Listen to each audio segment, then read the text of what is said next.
Hey guys, this is lecture number 2 for communication development disorders. For this lecture, you just need your notebook and a pencil or pen to take notes. There is no note page or graphic organizer for you to fill out and then to paste into your notebook. We're going to be talking about 4 theoretical perspectives. And so go ahead and label that in your table of contents and then label it at the top of your page. Make sure there's a page number on there as well. When you get to class, we are going to do an activity with these theoretical perspectives, so we need to make sure that we understand them and get kind of the root of our knowledge today with this lecture, so we can come to class and really discuss them and debate them and talk about them a bit. So the 4 ones that we're going to talk about is nativist, cognitive developmental, behaviorist, and interactionist. Let's break down each one. Our nativist, they are that theory is associated with 2 main scientists, Chomsky and Pinker. You need to kind of memorize those with this nativist theory. They believed in nature rather than nurture. So they believe that language comes from every culture. It is a human biological instinct rather than cultural. So nature, it comes from inside of us rather than nurture. Someone's not shaping us. So it's a natural thing that people can and they will learn language no matter what situation that they are in, what house they're living in, if they're living with people their age or a little bit older, a little bit younger. You need to understand that the LAD, language acquisition device, this is the understanding that in all of us there is an inborn language mechanism that helps us, no matter what, again, learn language. That's the nature piece of this. That is the nativist theoretical perspective. In the classroom, how this looks is if you really believe in this, you need to have a literature-rich home and school filled with read aloud and book sharing and the opportunities to draw and write, because not because that's going to encourage them, because that these with this theory and this idea that it needs to come out, that that LAD, that language acquisition device, says that it's in us and that we are going to keep marching forward with it no matter what. And so by having your home and your school filled with books and things to draw and write on, it gives children the opportunity to express themselves, something that's already inside them. The cognitive developmental theory, again, is nature. It is really attributed to Piaget. And if you've gone through preschool practicum, you should be fairly familiar with him. The idea is that language is acquired as children mature, and language appears when they use and manipulate sounds, and there is no language mechanism. And so this is different than that nativist theory. It's the idea that your environment is going to give you experiences, and those experiences is going to develop your language. Piaget also thought that, can language development ever be complete? Because even at my age, I'm experiencing new things, which means that I am learning new words. And so my language still has not finished. I'm still learning new things. In the classroom, we need to pay close attention to the child's state of cognitive development and meet them there. What they mean by the child's state of cognitive development is really be observant on how they're speaking, what they're saying, what words they're introducing into the classroom, what words they're substituting because they don't know the proper vocabulary word for. So again, you should have a language-rich classroom, which means that children are not sitting quietly. They're talking to each other and talking to their friends, making sure that everything is just drenched in language. Okay, cognitive developmental, nature, Piaget, no unique language mechanism. There's not something inside of us. that it just happens, and it does happen with our environment. Behaviorist is nurture.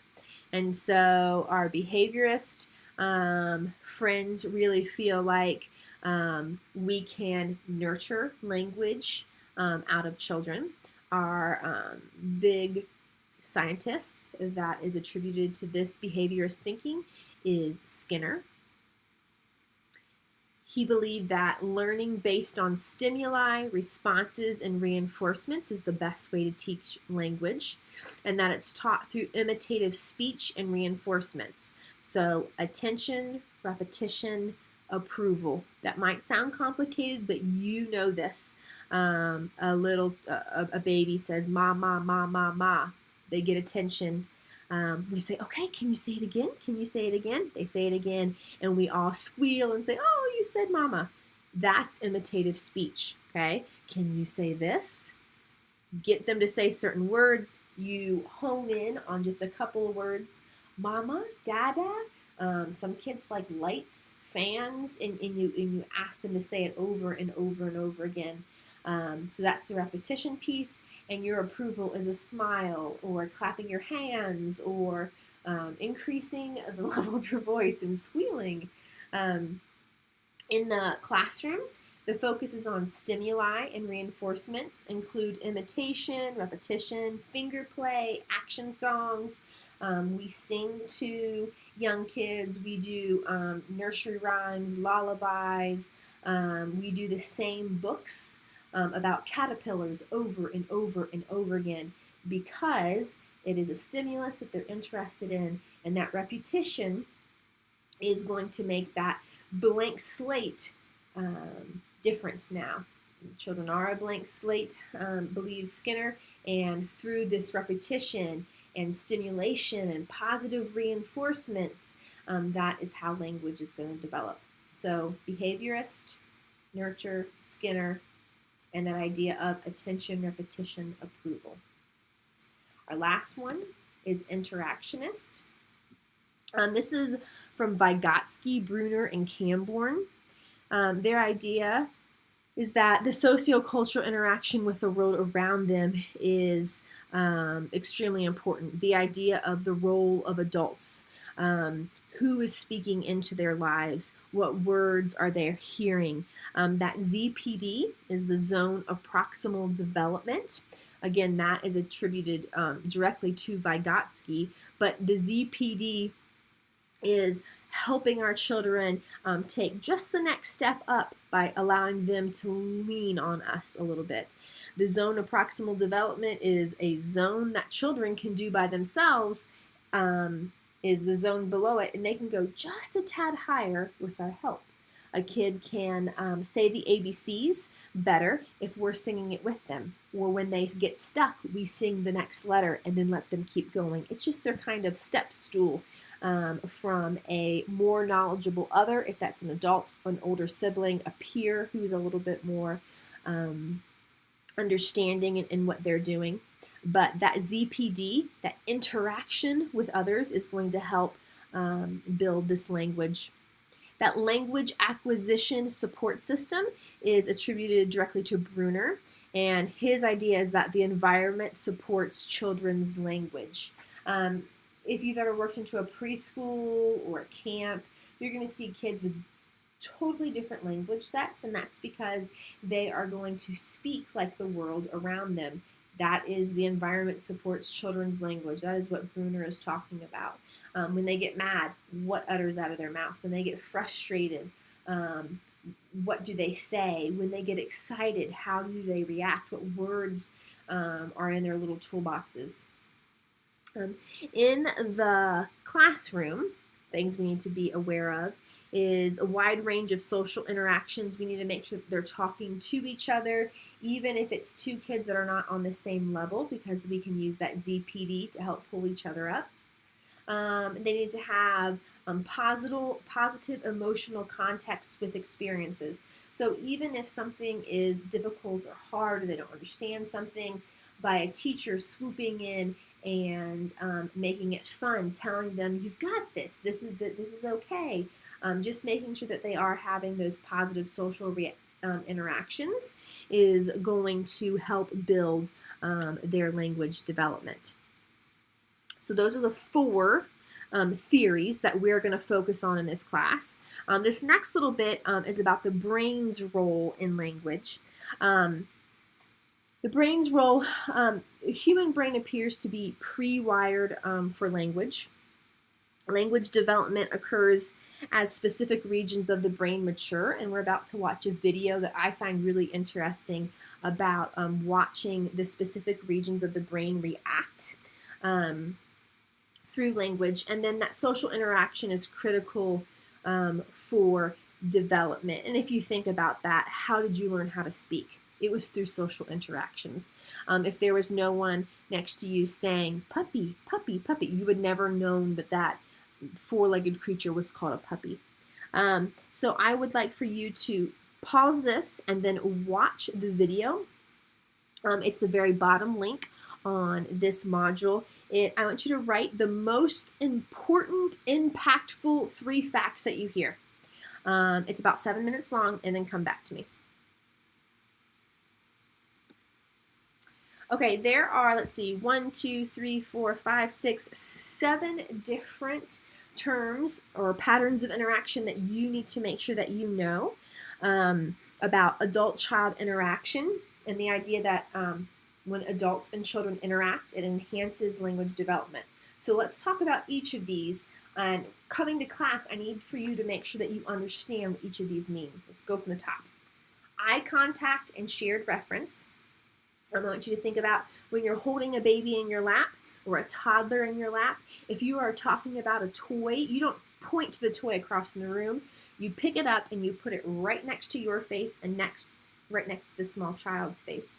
When you're talking to the child, you're looking right in their face. You might have seen parents who, when they're talking to like a toddler and the toddler's standing on the floor or sitting on the floor, they get down right in their face. That is how to appropriately speak to children, is by having that proper eye contact. I can have eye contact with an adult across in the room, but that is harder for children to be able to pull off. And so you got to get right next to them, have that eye contact, have that shared reference. If you're holding that toy, that is now a shared reference. If you're talking about something, it needs to be in your hand so they know what you are referencing in your conversation. A communication loop can even happen with babies. I say something, how are you today? Are you having a good day? And the kid babbles back.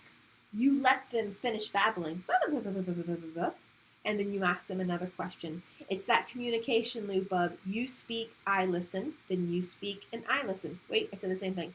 You speak, I listen, I speak, you listen. We're teaching tiny humans how to make that communication loop. And even if they're not really saying anything, we still do that. There was a YouTube video a couple years ago of 2 twins. I believe they were 2 little boys, I think, and they were standing outside of a refrigerator, and they were just going to town. They were sharing a communication loop, and one would babble like crazy, and they would stop talking, and the other one would start babbling like crazy, and they would stop talking. But they weren't talking over each other. They were really showing that they understood what a communication loop was. Child-directed speech is when a child is speaking and they are leading the conversation. If they have an issue, maybe they don't understand what a word means, you can hop in and help them fill in that word. But child-directed speech is just as it sounds. The children are leading the conversation. That's really important for them to be able to really evolve their language skills.